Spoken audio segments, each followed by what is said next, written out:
Tonight, our guest is the legendary David Spade. If you have watched TV for the past quarter century, you will be familiar with David. I'm here with my trusty sidekick, Adam Eget. I like the guests we're getting this fantastic this season. They're all very entertaining and wonderful. I can't wait for Spade. Spade's a great guy. Oh, yeah, I loved him for a long time. He's back in the dressing room right now. Can't wait. Dressing up. Sure. Getting his clothes on. What do you got in your tooth? Oh, shit. Huh? It's red. Oh, I just ate some dried cranberries. Yeah, that's what it is. That's what I thought it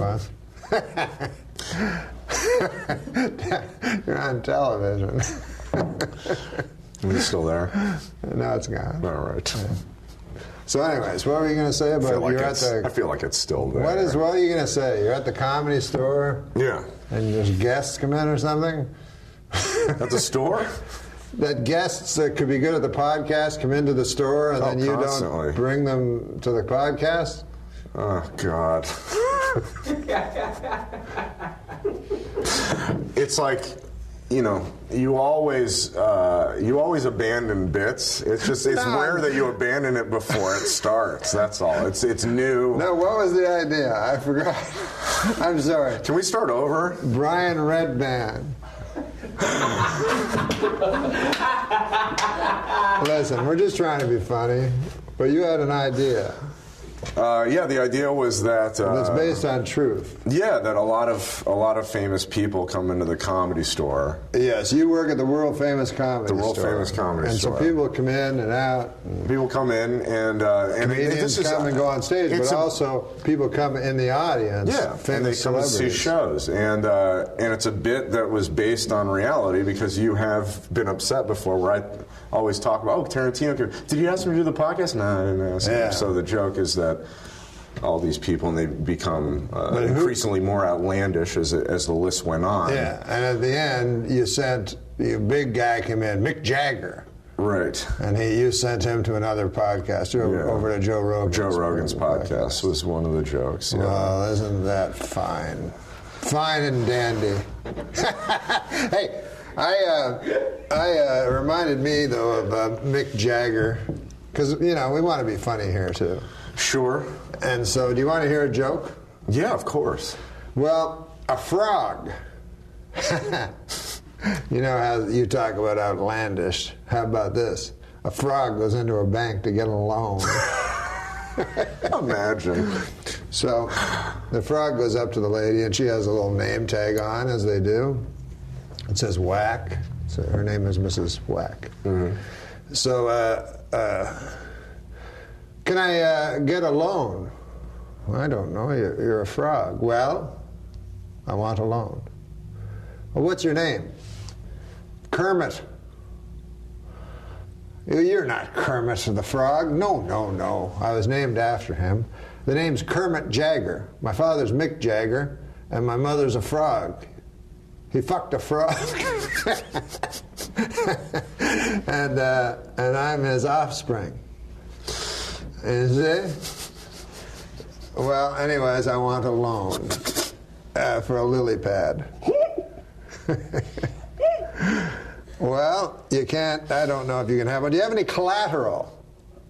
Well, I have this. The frog pulls out a little shiny pink elephant, and a little shiny pink elephant. This is my collateral. So Mrs. Whack looks at it, and her name's Patty. I don't think this is much collateral, but I'll talk to the bank manager about it, There's a frog out there, Kermit Jagger, gave me this damn thing. Do you have any idea what this is? The bank manager says, let me see now. What is this? This is a knick-knack, Patty Whack. Give the frog a loan. His old man's a rolling stone. So much involved. A lot of moving parts. Yeah, it all came together there. When we return, David Spade will be with us. Subscribe to Nom Burger King. Tonight's guest Now for I the get full hour. stiff. I know. Yeah. Full hour? That wasn't the deal. I thought this was a pop-in. David Spade is our guest. You know him from Saturday Night Live. 8 simple rules. Not Just everyone shoot knows me me. from that. Yeah. Just shoot Rules me, of baby. engagement. Sure.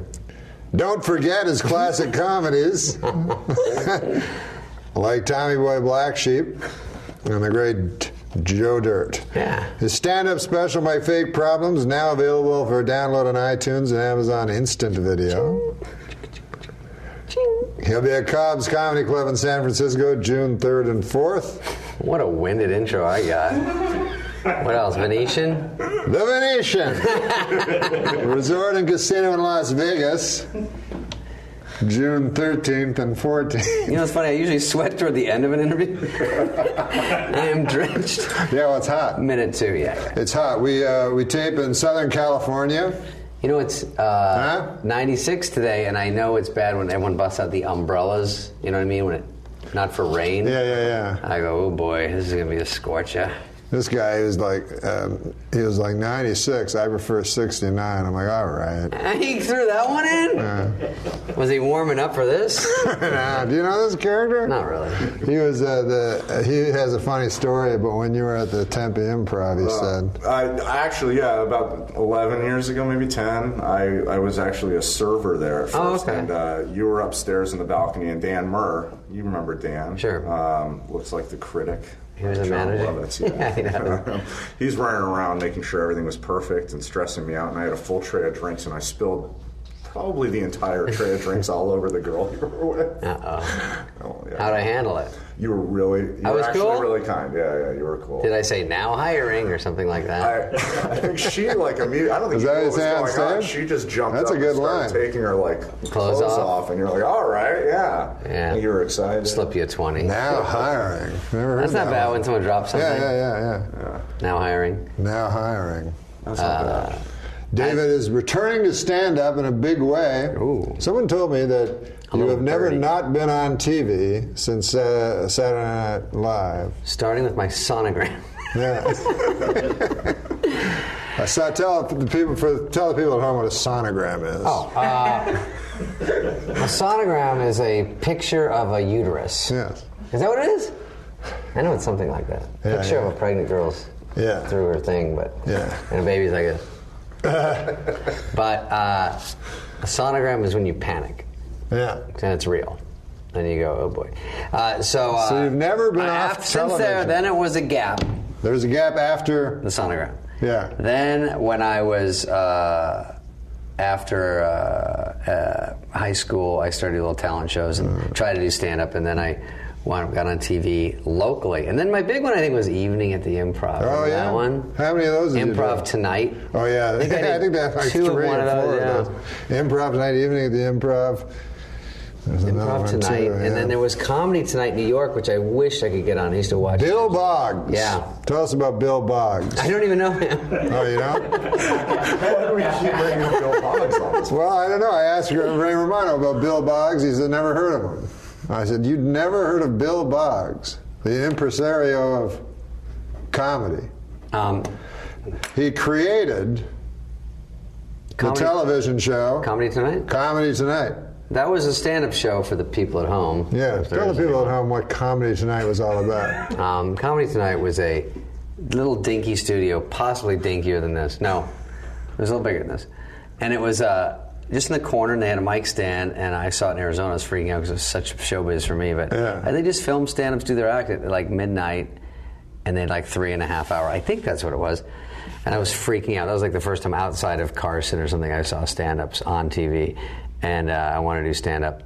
I was super crummy at it, but I thought I could. I would love to get on that show as some sort of mistake. You said I'm at least as good as Bill Boggs. Huh? Did he do stand-up, or is he just a producer? He's an impresario. He created the famous Morton Downey Jr. show. Oh yeah. Oh. Yes, and then he had a cooking show. Oh no, where Or no, he would take you to a restaurant, and there'd be Bill Boggs and Joy Behar eating some pasta. All right. People say pasta here in the United States. Pasta, they say up in Canada. Yeah, pasta.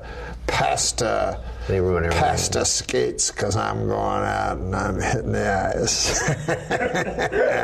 Subscribe to Nom Burger King.